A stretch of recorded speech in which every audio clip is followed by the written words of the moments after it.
Become a sustaining member of the Commonwealth Club for just $10 a month. Join today.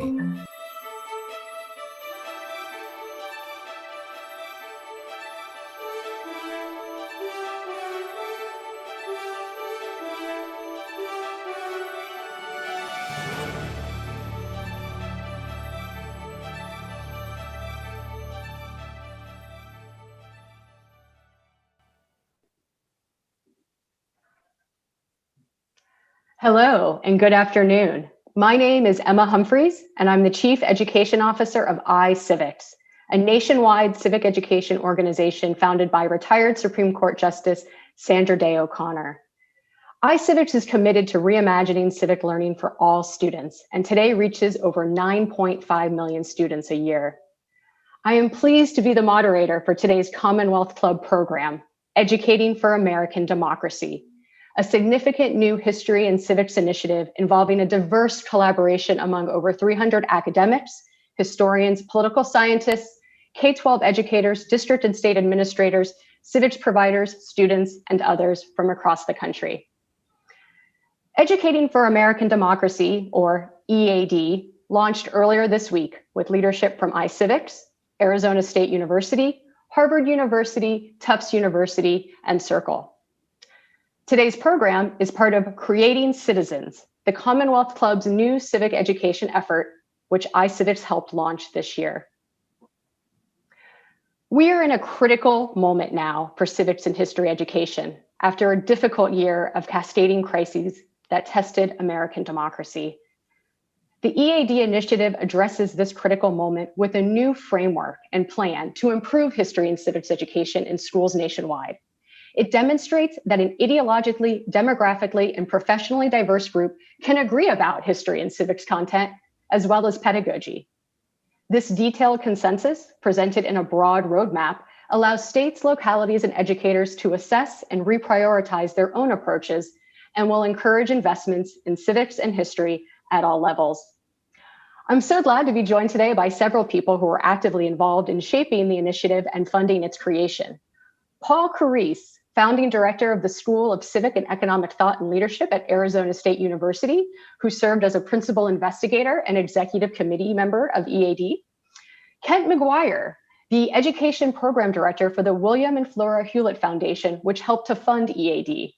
And Michelle Herzog, the history social science coordinator for the Los Angeles County Office of Education and past president of the California Council for the Social Studies. Michelle co-chaired EAD's political science task force and served on the EAD executive committee. And I should add that I myself served as the co-chair for the EAD pedagogy task force, as a member of the EAD executive committee, and as editor of the roadmap report and pedagogy companion. An important housekeeping tip before we get started with Paul, Kent, and Michelle: if you have a question for the panel today, please use the YouTube chat feature. Questions asked there will be submitted to me throughout the program, and I'll try to answer as many of them as I can. So now, turning to my panel, and I could not think of a better group to bring together to make an urgent call to action for new approaches to history and civics education in this country. So with that, I want to begin by asking Paul to discuss the impetus for EAD. Why do we need EAD now? What is it about this moment that warrants the attention and investment in this initiative? Thank you, Emma. And first of all, thanks to the Commonwealth Club for convening this conversation and to everyone who's viewing and participating. And I'm delighted to be on the panel with Kent and with Michelle, and having you mercilessly grill us with these difficult questions you're going to pose.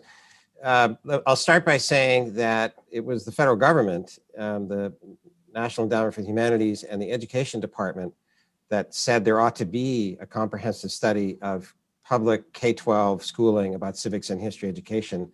But then citizens responded. All of these different institutions responded. Initially a team, as you mentioned, Arizona State University, Harvard, Tufts, iCivics, but then we reached out, we put in for the grant. We were fortunate to receive the grant.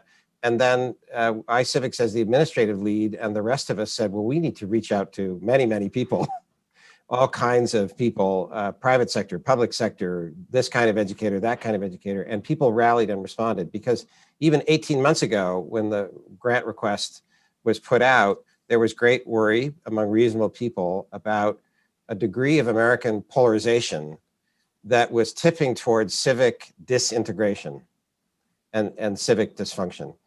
During the 18 months of the study, it's somewhat extraordinary that this diverse team of people, philosophically, ideologically diverse and experientially diverse, stuck together as the civic disintegration really unfolded before our eyes throughout a very contentious national election, the post-election contentiousness. So we have a stronger case than we did 18 months ago to say, for goodness sakes, we ought to take seriously one component of our polarization, the cause of it, one component of our civic disintegration that not as many Americans know about or appreciate our history, our civic principles, our ideals, have some perspective on our failings, what they have been, how we have tried to remedy and address them.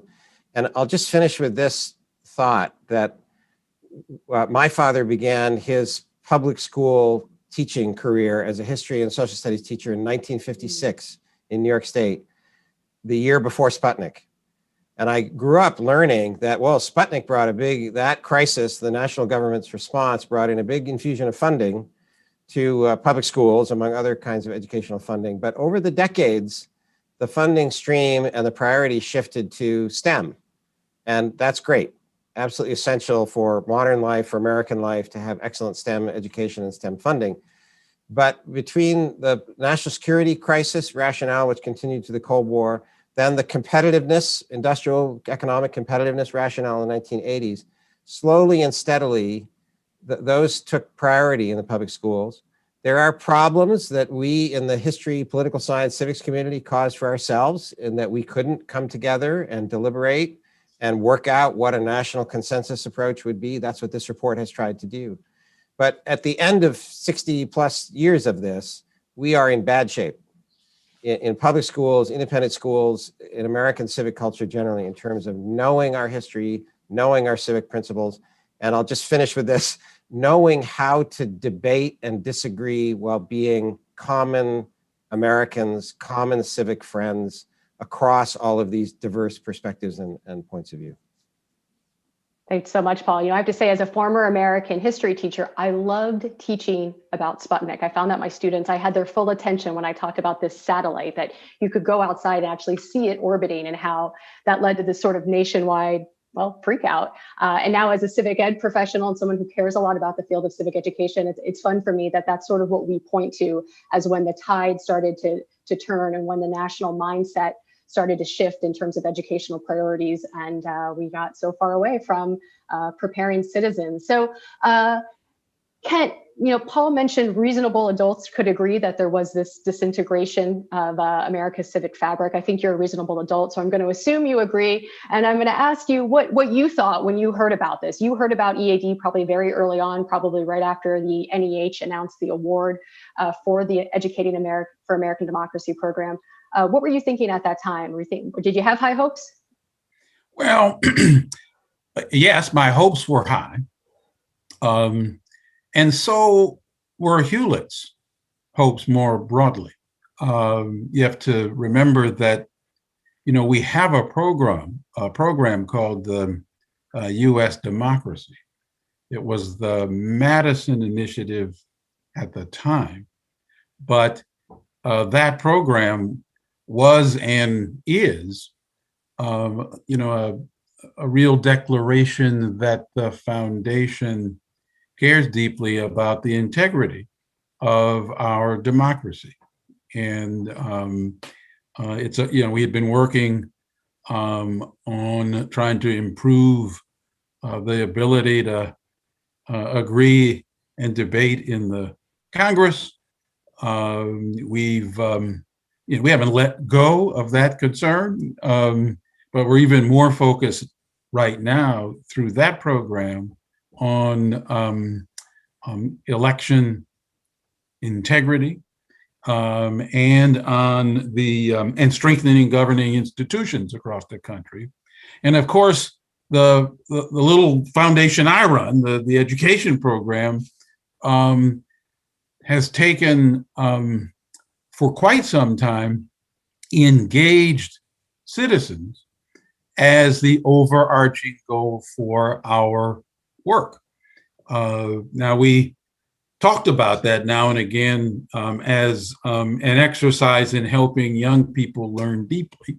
But what do we mean by that? We mean their ability to listen, to argue, to debate, to consider facts, and get good at discerning fact from fiction, and to use these competencies to solve problems in their own backyard and in the world more broadly. So I don't know how optimistic I was at the outset, because clearly I knew this was going to be a daunting challenge, and I expect you'll report that it has been, at times.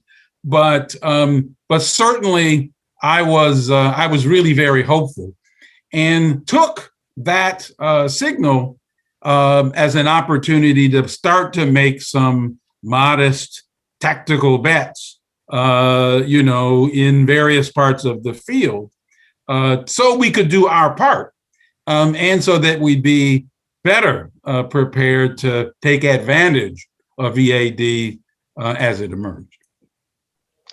Well, I'm glad to know you're betting on us. I certainly wouldn't want to know that Kent McGuire was betting against us. So thanks for sharing that. I have to turn to Michelle now. And Michelle is a lifelong social studies educator, teacher, trainer. I know this because I met her almost 2 decades ago. We were in Washington, D.C. for a We the People event, and we both snuck out to attend a political protest. That's an aside. That's right. You remember. I forgot about that. Yes. It was a while ago. Well, you, in your role in the National Council for the Social Studies, the California Council for the Social Studies, and just overall engagement in this field, you've seen a lot of efforts come and go, a lot of efforts try really hard and fail. So when the folks reached out to you, the EAD leadership reached out to you, those 18, 19, 20 months ago, what made you think, all right, this one has some promise, I'll give it a shot? Yeah, thanks, Emma, and thanks to the Commonwealth Club. It's just a real honor to be included in this conversation. When I was a little girl, I just aspired to be a classroom teacher because those men and women were my heroes, right? They impacted my life every day, and I achieved that goal. So when I became a 5th grade teacher and my love of history, boy, I could have taught history all day to those 5th graders. They got short shrifted on math and everything else, but boy, they came away with that. So in my new role, when I moved to the Los Angeles County Office of Education, we serve as sort of a regional support center, like many states have, to work directly with teachers to help them be really effective. So yeah, I'm not with students anymore, but they're always in my mind because, if we're talking about educating an entire generation for adulthood, that's where the rubber hits the road, are in those classrooms every single day. And those teachers who are working so hard to try to get the great content, knowledge, and ideals and principles across into the minds and hearts of 5-year-olds, 10-year-olds, 13-year-olds, high school kids. Who wants to do that every day, 5 days a week? I mean, it is the hardest, I'm convinced, one of the hardest jobs.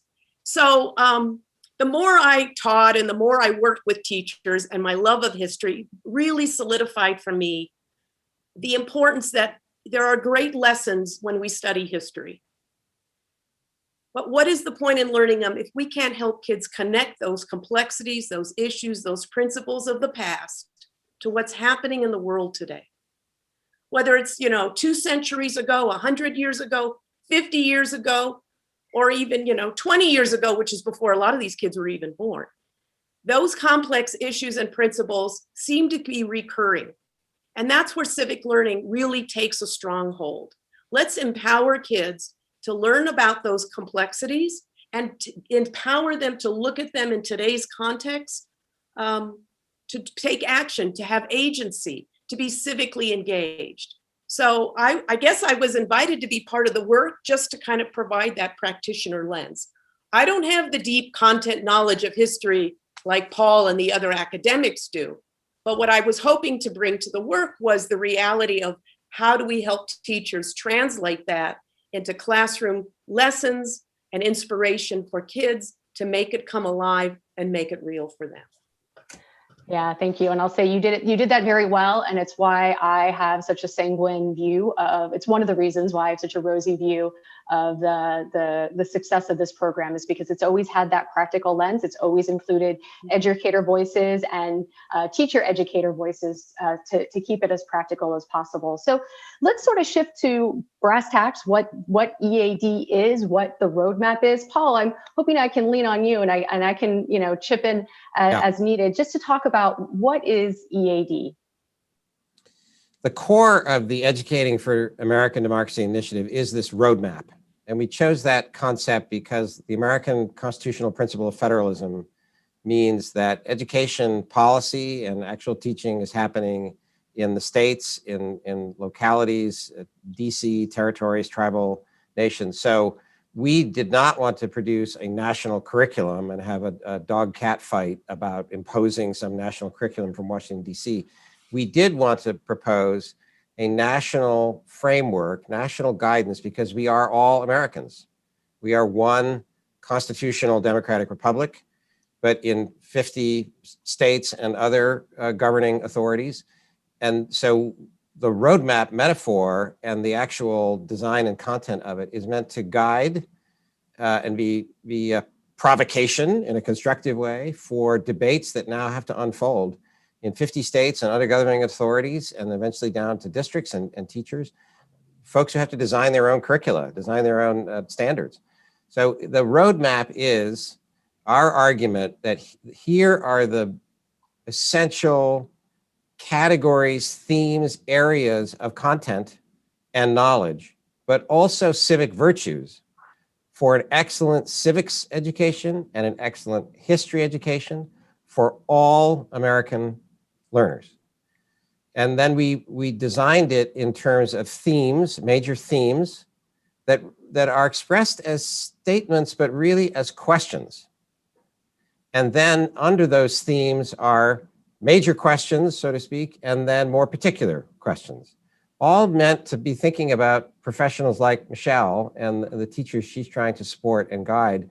Where is the rubber really going to hit the road in a classroom or in a particular district? But again, our job was not to design a curriculum. So the themes were designed as questions. And then one other item that's a crucial innovation, Danielle Allen, among others in the leadership team, came up with this idea, design challenges for teachers, but also for students and for anybody else, any other stakeholder concerned with civics education and history education. Design challenges. What are the major points of paradox or disagreement or complexity about preparing young people to be informed, engaged citizens, to have the civics and history knowledge, but also the civic virtues, to be informed and engaged American citizens? So there are 5 design challenges baked in among the 7 themes. And then just one last point, as Kent was saying, right? Hewlett Foundation is concerned about why has Congress become dysfunctional? Why has our larger political culture become dysfunctional?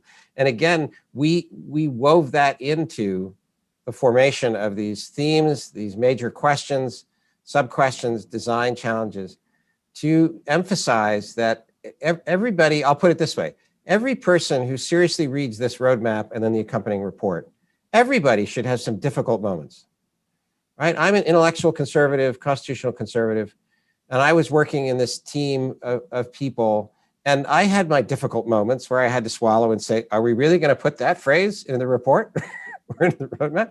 But there are some phrases I'm sure colleagues from a different philosophical persuasion had to swallow and say, really? That's got to be in there? Because that's what an American civics and history education for the 21st century requires, to know that range of viewpoints and to be able to intelligently discuss, debate, disagree in a civil way. So that's in a nutshell, I think, what's no, that's brilliant, and it provides a perfect segue into sort of what I really want to talk about, and it matches with the audience questions that are coming in. I have 3 of them right now in my chat, and they're all really along the same theme, which really get to the spirit of the project. So I'm going to share some of these questions. I'm going to turn it over to Michelle to talk about talk about what she viewed as the spirit of the project throughout the process. But I want Paul and Kent to be thinking about these as well, because this really gets to the heart of this project, and ultimately its success is how we grapple with what I'm about to read to you in these questions. So the first one is the intention to indoctrinate students into a specific political economic dogma, or is it to teach non-bigoted, truly diverse range of philosophies and policies? Another question, why do we think we only need to teach one side of history? Let's get the truth, all sides, the good, the bad, the ugly. And the last one is, are the facts actually just PC dogma or truly broad view of actual facts? So you can see the three first questions I got here are really sort of getting at this. What are we trying to do here? What kind of teaching, what kind of presentation of civics and American history? So Michelle, I'd love for you to talk about what you experienced in terms of the spirit of the project and how we worked through some of these things. Yeah, thanks, Emma. Yeah, those are great questions. And those are the kinds of questions that classroom teachers are confronted with every day. I think this group went into this wide-eyed, right? We are all very much aware there's virtually no topic or issue in current society that hasn't been politicized in some way or another, where there's some type of ideology perspective that's interpreted from that. And that makes the work hard, because our role as classroom teachers is to present information to students and let them come up with their own conclusions. I saw a great article in Washington Post a while ago from a teacher who said, it's not our job to have kids love America or hate America, but to understand it and understand the history. And I think that's kind of the spirit that this group came together with.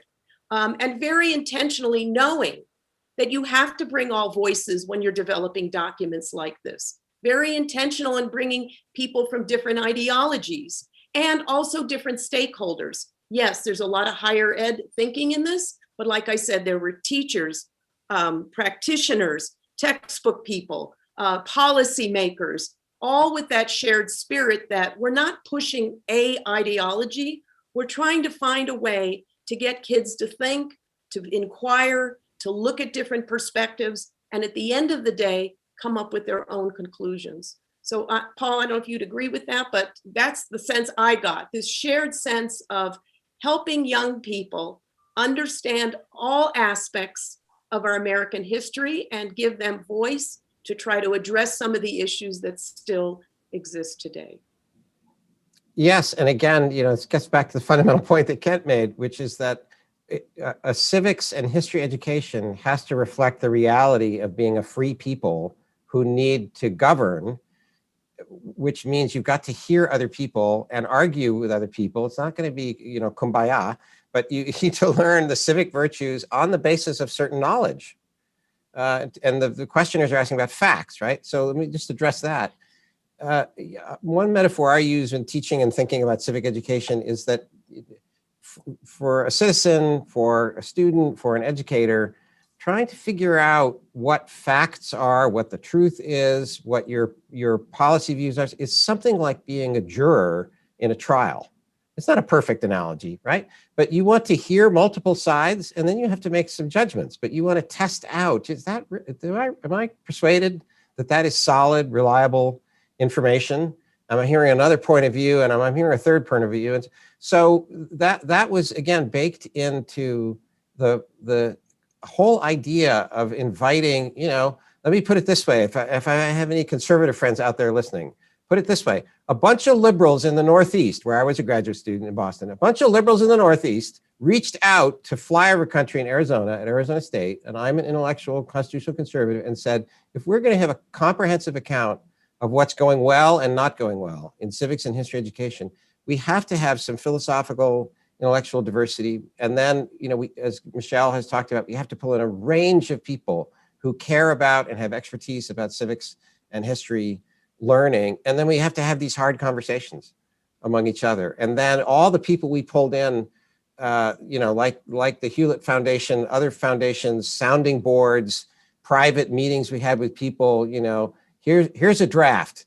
Please give us your candid feedback, i.e. tear it to pieces and tell us that's all part of what has to happen in a classroom with students, grade level appropriate, but that's what has to happen.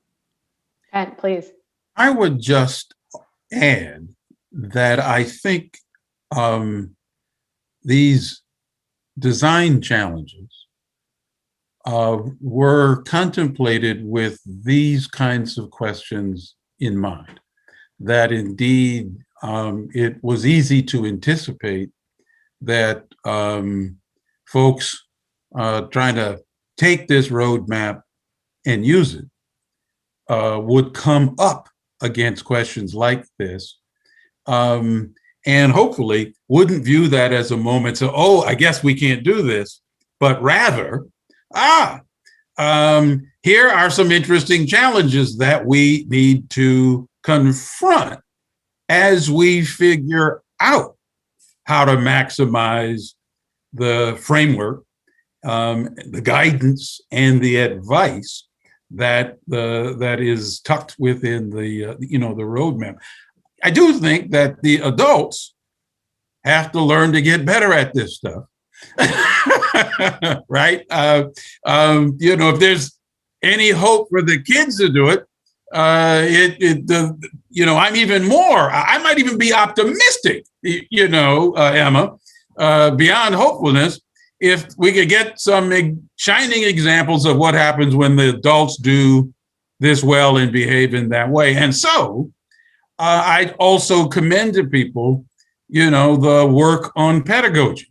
This guidance, specific guidance to educators, because I think there too are some insights about how to tackle some of these design challenges and to sort of bring this stuff to life, in schools and classrooms. Yeah, thank you for that. And thank you for mentioning that document. So folks, if you're thinking, wow, those design challenges sound wonderful, you're right, they are. They're my favorite feature of this whole initiative. If you'd like to see them, if you'd like to download the report, you can go ahead and go to www.educatingforamericandemocracy.org and click download the roadmap, and you will see those design challenges on page 4. They're right there front and center. And they really get at that one question about, do we need to teach only one side of history? Absolutely not. In fact, design challenge number 2 is called America's Plural Yet Shared Story. How can we integrate the perspectives of Americans from all different backgrounds when narrating a history of the US and explicating the content of the philosophical foundations of American constitutional democracy? And how can this more plural and more complete story of our history and foundations also be a common story, the shared inheritance of all Americans? It's beautiful, it's powerful, it's poetic, but I think more than anything, it's exactly what we need to sort of cut through the noise, get past the history wars and the culture wars, and have the kind of productive history education and civics education that our kids deserve. And thank you, Kent, for bringing us into pedagogy. That's an important, critical component of this entire initiative.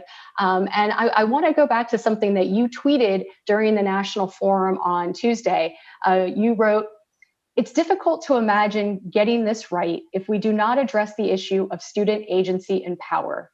How will we ensure that students are involved in decision-making in schools? How do schools become more democratic in their design?" And I'd really love to talk about this, what happens in the classroom, what happens in the schools, and I invite the entire panel to join in.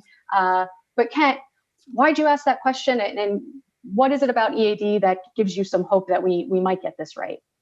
Well, the first thing I want to say is that it's a rare event when Kent tweets something. That's, and the fact that a tweet of mine has now come up, in a session, my communications officer, she might lose her mind. I mean, there's no telling, what praise she will heap on me to see if she could get me to tweet more than once every 6 weeks or something like that. But here's what was on my mind. In large measure, I realized that the roadmap points squarely at history and civics and social studies. And there is obviously so much catching up to do in that curricular space. But I've always thought of schools as among the few or maybe the remaining democratizing institution in the country. And I tend to think of democracy as a verb, something that you do, not just something that you study. And so, we have a emerging line of work at Hewlett on student voice and agency. And part of what motivates that line of work is the premise that if we can get kids' voice in the game, if we can get them to be meaningful actors, making consequential decisions, doing work that's worth their while in schools, then the prospects of them becoming fully engaged citizens go way up, in my opinion. But that's much more likely to happen in schools that understand themselves as playing a role in helping, in enabling that kind of student work. So that's what was on my mind when I made that tweet. Okay, and by the way, and I'm going to do one better for your communications director, folks. That is at CK McGuire. If you'd like to follow Mr. Kent McGuire on Twitter at CK McGuire, MCGUIRE. I'm sure there will be more brilliance to come.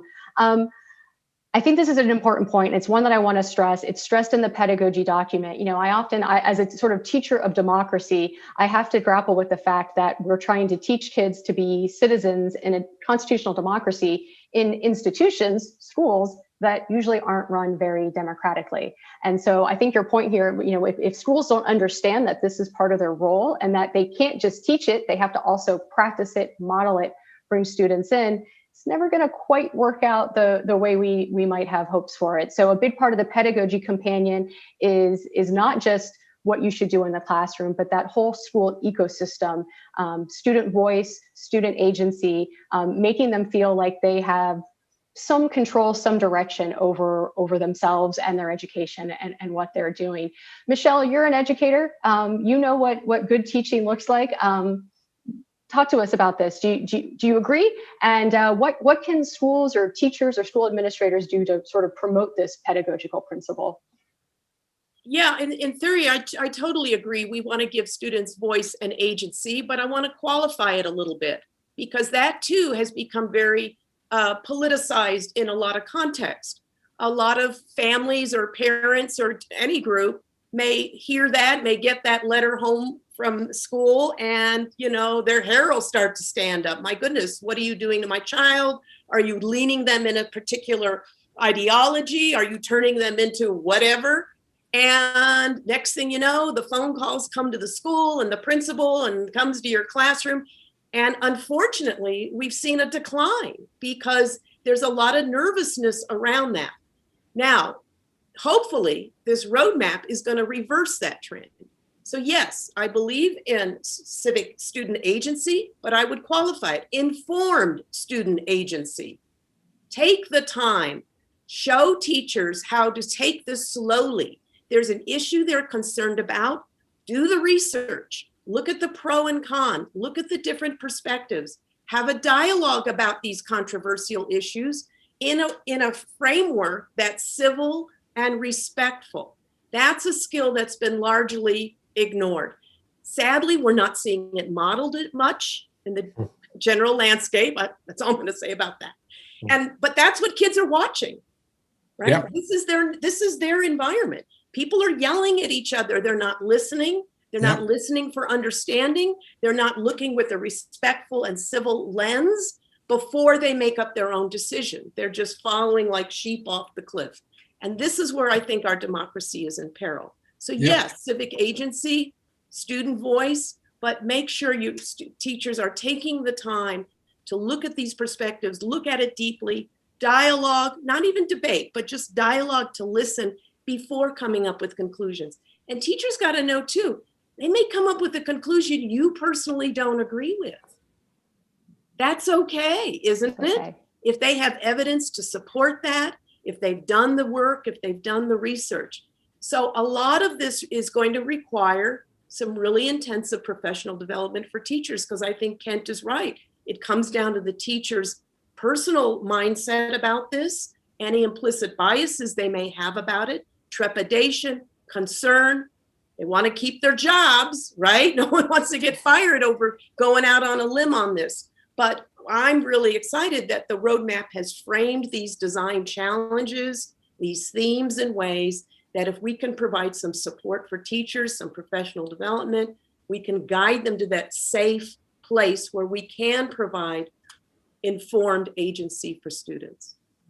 That makes complete sense to me. And all I would say is, another thing that might soften this a bit is, agency in their own learning. It's sort of not about trying to pick the world apart so much as being engaged, learner. I think that gives rise to the kind of motivation that we also want to see a whole lot more of in classrooms. Paul, Michelle raises a really good point that it's not just what we teach, but also how we teach that can be contentious. And so I want to ask you to comment on that and, the discussions you participated in about pedagogy and about what would be in those recommendations, sort of how far we could go to recommend certain pedagogies, and then what you're hearing now that the report and the companion and the roadmap are out there. What are you hearing, not just about what we're teaching, but maybe how we're teaching as well? I appreciate what Michelle just said about the complexity of trying to teach in a very contentious, polarized political environment. But that, again, to go back to some fundamental points, the team that put this together thought complexity, different points of view, disagreement are not some sort of a bug. They're a feature of an American constitutional, democratic, Republican order. Just think about it, right? I don't want to put people to sleep, but, I am a political science professor. So 3 branches of government, that came from states that had 3 branches of government, and the federal government adopts that. And so now we've got federalism. Now we got, here we are at the Commonwealth Club, a private civil society organization. We're talking with a foundation officer from a private foundation that went, we're talking about government, multiple branches of government, private sector, public, to produce, or prepare students who can walk into 21st century life as informed and engaged citizens. They need to know all of this, but also practice some of this so that they develop my old-fashioned conservative phrase, which we worked in the report, is civic virtues. And I will mention one other point. Michelle said rightly, a teacher's job is not, at whatever level, K-12, is not to tell students to love their country, right? But we did work in the phrase, the civic virtue of reflective patriotism, that we ought to have teachers, standards, curricula, districts, others, put in front of students the idea, maybe you should be grateful for being American. With all of our failings and all of our faults and all of our continued struggles, grateful for those foundational principles, the American founding, amendments, reform, struggle, debate. Be grateful with the freedom, the equality, the rights, the agency it does give. So sure, to practice these involves being a patriot who cares about America, but not giving up your right and just you're a thoughtful human being to disagree, to criticize, to be critical of America, to be critical of points in American history, to criticize the government, to disagree with other citizens. So that whole package is what we're trying to get across in the report and then, in the roadmap and then in the report that explains it. So I would just, one other point, we have had some conservative critics say this is some kind of action civics agenda coming mostly from liberal progressive people with a few conservatives who are tossed in to give it cover. And it's all going to boil down to some kind of action civics or transformative agendas. Well, I suppose anybody can read any document and interpret it in any kind of way, but I think it's very hard to say the references to civic participation, preparing students for the activity of citizenship. As Kent said, democracy is a verb. I would say constitutional democratic citizenship is a verb as well as a noun. And so to say that this is a major theme, civic participation, to say that another major theme is the Constitution, the Declaration of the Constitution, a new form of government, but also to say another theme is what are major issues and moments of debate in America's constitutional democracy right now. That's a very complicated, balanced blend, an educational package. That's what we're trying to put forward. Well, Emma, as one of those people that that Paul just described, probably more progressive and left leaning. One of the things I admire about EAD is that it's looking for that balance, right? While I think kids have a right to raise questions about and engage, a democracy when it's not representing them well, they're not going to engage it effectively if they don't know how the democracy works and don't understand the mechanics. So it's not an either or, which is a big part of the discourse that we're trying to push through, is, our appetite for you must be this or it must be that, when in fact it is necessarily complex, contextual, and nuanced. And I thought that the EA did it, acknowledged all of that, put it out front, because you can only deal with that complexity and nuance if you acknowledge that it's there. That'd be what I'd say about that. Yeah, and that's precisely what those design challenges do. What I love most about the design challenges in this report in general is that it's giving me a language to talk about this and to make sense of this. And I'm sharing this language with teachers who I'm finding are really appreciative of it, really happily receiving it. So this idea of reflective patriotism, which comes from Tocqueville, and then the way we bake this in as design challenge number 4, civic honesty and reflective patriotism. How can we offer an account of U.S. constitutional democracy that is simultaneously honest about the wrongs of the past without falling into cynicism, and appreciative of the founding of the United States without tipping into adulation? I couldn't articulate my civic education philosophy more clearly, more concisely than that design challenge does. And I know a lot of civic educators across the country, from red states and blue states and everywhere in between. And what I know is that they want to do the right thing. And a lot of them view that as precisely the right thing and is cultivating those reflective patriotism. So I can't help but be cautiously optimistic that we might pull this off. Michelle, do you agree? You engage with more teachers than I do. You are a teacher trainer. I want you to talk about this a little bit and then maybe talk to us about what we're going to need to pull this off in terms of teacher training, which you do best. No, you're Kent and Paul are hitting on really important points. It's where do you find that sweet spot where you're recognizing and teaching the failings, but also the foundations and initial principles that can enable our country to move forward. We've seen that in history too, right? Different amendments that have come forward. The struggles have been hard.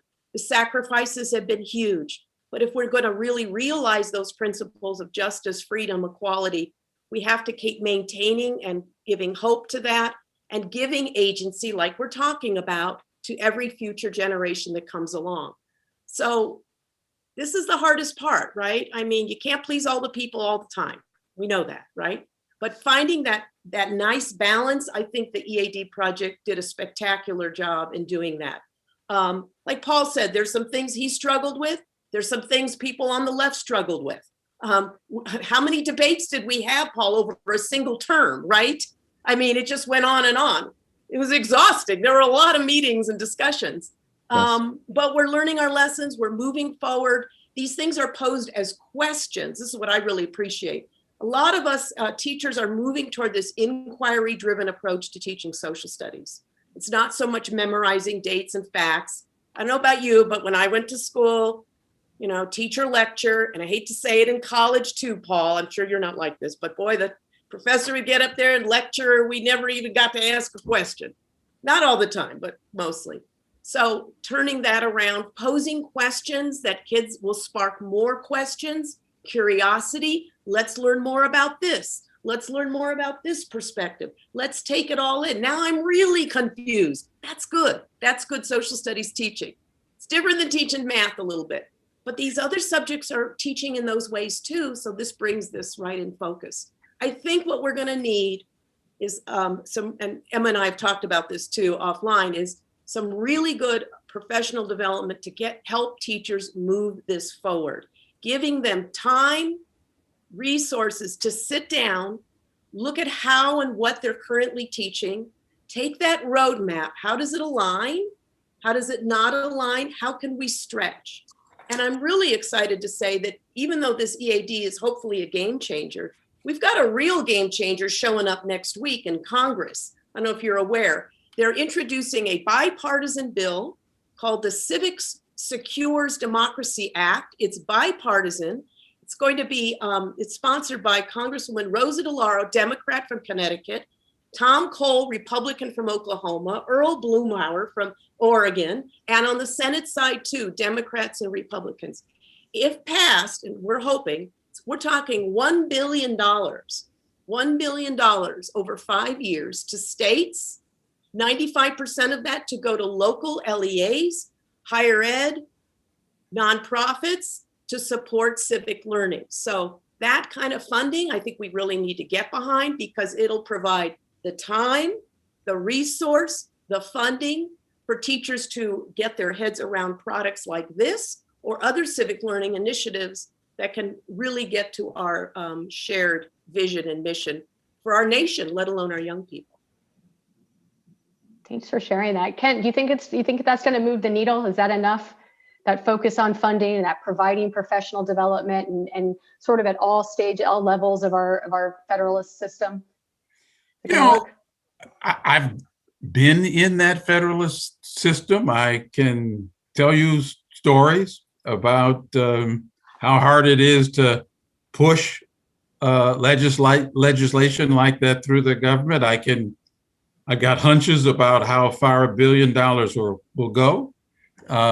But I would say the timing is perfect, and it comes when I think there is genuine interest and demand. I don't think people are confused about the need to do something. I do think now is also the time for leadership, because it matters a lot how we seize the moment and leverage any infusion of federal support. And so I would just say, number one, that the inquiry-based vision for history and civics that is espoused here isn't just good for history and civics. It's a good way to think about teaching and learning across the board. That's certainly how we do think about it. Say it differently, the pivot from breadth to depth is a good way to think about what needs to happen in the country. And the guidance and advice that I see in the roadmap, not a prescription, but ways of thinking about what to do. At the end of the day, this context matters. And so states are going to pick this up and run with it variously, as they should. And I think the crafters of the roadmap were realized that and anticipated. So I think if we can get a strong dose of leadership, to follow this infusion of resources and, take thoughtful advantage of the roadmap, then I'm actually, once again, optimistic, Emma, that about the good things that could happen. Yeah, I love I'll this. just jump in. Please. I mean, I agree with Kent. Leadership really matters. We've seen great leadership at different state levels, superintendent, even principal levels. But I got to tell you why the money matters. if I'm doing a training in my office on civics or history or economics, I'll get maybe 50 people show. But when my English language arts colleague or math colleague or STEM colleague is doing a training in the room next door, they've got room 150 and a waiting list. All right. So why is that? Right? I'll tell you why. Because at the local level, more dollars are dedicated to providing the substitute coverage, to providing the support for the training for those subjects than there is for social studies. You can talk to those principals and they believe in what you're doing, but they're being held accountable in their systems to those other subjects. There's more resources for those other subjects. We all know the dollar, equivalent is, they're getting so much more for STEM and those subjects than others, right? This bill is only going to talk about 35% of the funding that usually goes to STEM would come to us for social studies. So I hate to say it, but those kinds of things, accountability systems, funding for professional development, having coaches in schools to follow up with teachers, to coach them, to observe, to give feedback, all of that can really help if you've got some dollars behind it to help that leadership not be the isolated few, but to really spread and be embraced by all. Yeah, Yep. Michelle was mentioning that sort of ratio of funding. So for folks, it's 1,000 to 1 STEM to civics. So annually, the federal government invests $50 per student for STEM, and for civics, that number is 5 cents. So 1,000 to 1, the investment, a federal investment annually between STEM and civics. And as Danielle Allen, one of our PIs, has said, you get what you pay for. And so it should be no surprise, those cascading crises that we mentioned earlier, how that they've been going on. We have failed to educate our students for their roles in our constitutional democracy. Paul, we sort of shifted into talking a bit about implementation. We referred to the launch on March 2nd. It was a mad dash to the start line.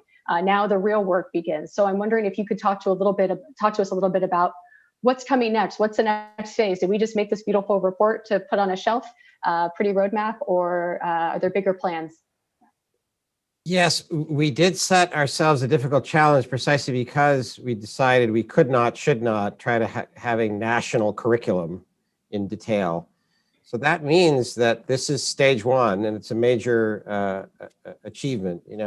My beard was entirely black when I started this, and having to argue with all these people, it's now gray. So, but it's a major achievement, but it's only stage one to have the roadmap, to have the report, to have the website with all the additional material on it. So the collaborative federalism principle, so to speak, is that 50 states and District of Columbia and other governing authorities down to local education agencies have got to read this, take it up, read the roadmap, read the report, look at the website, reach out to experts involved and assess, does this matter? Should we look at our curriculum, our standards, our funding, our support? I'll include higher education, right? We have not done a good job in public higher education, private higher education, about civics and history requirements for all graduates of private and public institutions. We have not done a great job in schools of education with making sure that, well, let me put it this way. I don't want to blame the schools of education. I'm a political science professor. History departments, and my colleagues in history on the lead team said this, history scholars and departments, political science department scholars, we have not done a good enough job to support teacher preparation. We have not done a good enough job from colleges and universities to support teacher professional development. So because it's not a one-size-fits-all national curriculum diktat coming down, the positive side of that is that engagement, debate, local decisions have to be made about the last 10 feet, the last 3 feet to a classroom. On the other hand, the real challenge is this has got to be debated and taken up. Just on your 1,000 to 1 ratio about what the federal government spends on K-12 STEM versus civics and history. To go back to the original point here, this is really hard to keep momentum alive and interest alive in this. There's a lot of hard conversations and work ahead, but let's remind ourselves, right? Sputnik, and then the national economic competitiveness issues in the 1980s.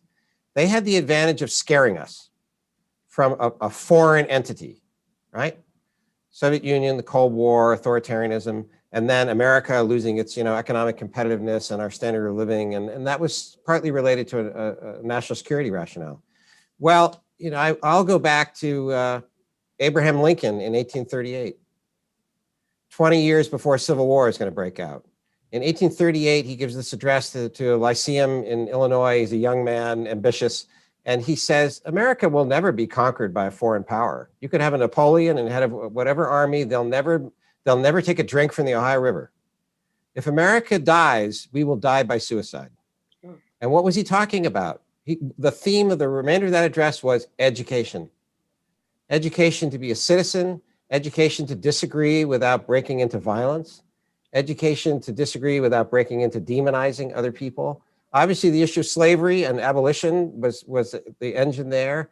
We have our own issues to deal with now, but the fundamental point is that we could lose the United States of America. We could lose this constitutional democracy. What more evidence do you need than to look around that polarization can lead to a degree of civic disintegration where people don't have confidence in any level of government? People don't have confidence in professions. They don't have confidence in this and that and the other thing. So there's a genuine internally produced crisis that we all have to own up to. Different sectors, different experts, different leaders needing to step forward right now and do this very hard work that the roadmap is calling for.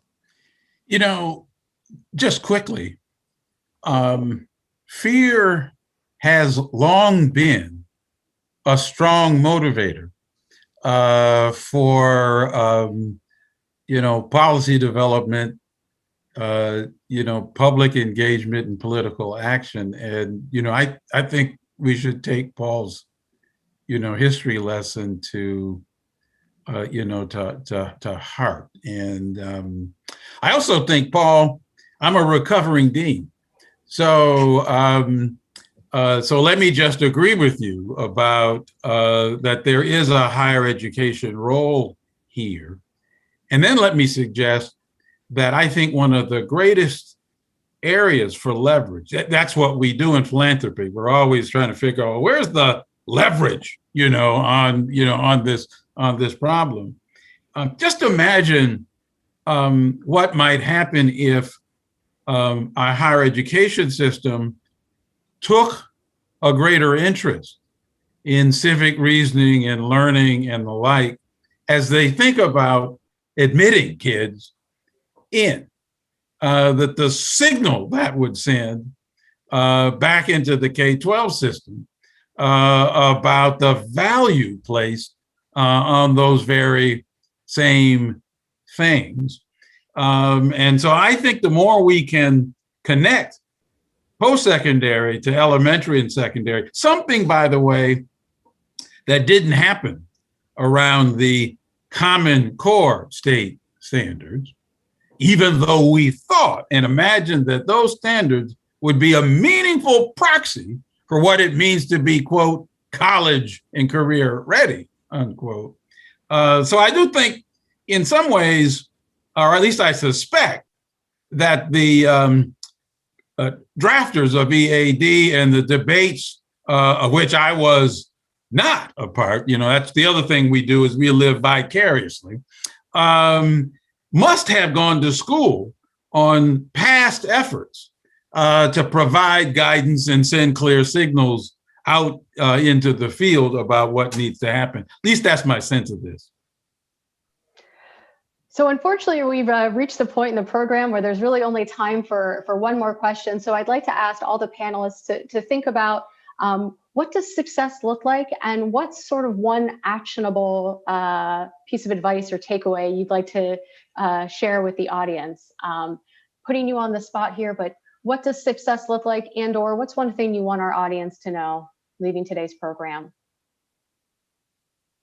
I would say no matter what your background, your philosophical perspective, your sector in American life, everybody has a role to play here.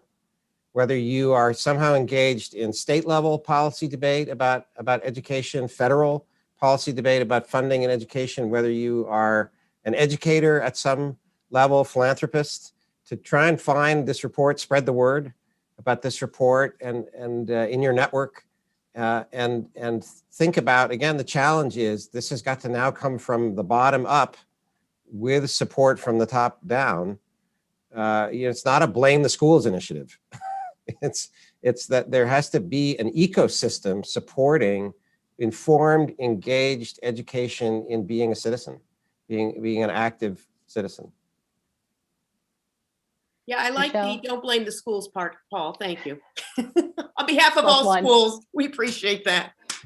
But yeah, I'd like to think that all of us living in this nation are committed to realizing those initial ideals that the founders put forward for everyone living in this nation. And I think everyone living here can probably point to pieces in history where their people were not always guaranteed those rights, where they were denied.